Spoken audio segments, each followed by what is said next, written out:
Government IMD కానీ ఇవన్నీ coastal తీర ప్రాంతాల నుంచి మీరు వెళ్ళొద్దు సముద్రంలోకి చేపలు పట్టడానికి, అయినా కూడా రిస్క్ ఉంది అని చెప్పినా కూడా మనోళ్ళు హీరోయిజం టాక్టిక్స్ వల్ల నాకేమవుతుంది, నేను చిన్నప్పటి నుంచి చేపలు పట్టిన నన్ను వెళ్తే ఎవడికి నష్టం? అంటే డిజాస్టర్ అవ్వడానికి నువ్వు నీ యాటిట్యూడ్నల్ వల్నరబిలిటీతో కొందెచ్చుకుంటావు. Are you getting? 5 types of vulnerability ఉన్నాయి sir. Economic vulnerability, social vulnerability, physical vulnerability, environmental vulnerability, attitudinal vulnerability. ఈ హజార్డ్ గనక ఏదైతే volcano, earthquake, tsunami, landslide, if it is mixing with vulnerability అప్పుడు ఏమవుతుంది sir? Disaster risk is very high.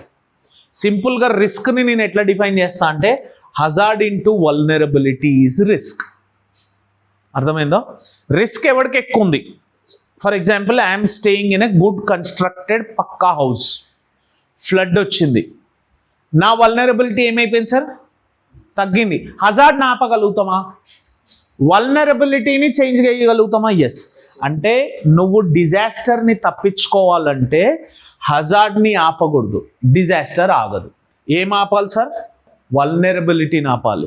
అందుకనే మీరు district collector అయినాక ఏ district అయితే మీరు వెళ్తారో vulnerability map profile of district మీ పర్టికులర్ క్యాబిన్లో అతికేసి ఉంటుంది. మీ డిస్ట్రిక్ట్ మ్యాప్ ఉంటుంది. ఫ్లడ్స్ వస్తున్నాయి అనుకోండి, ఏది flood zone area, flood plain zoning అని చదువుతాం మనం.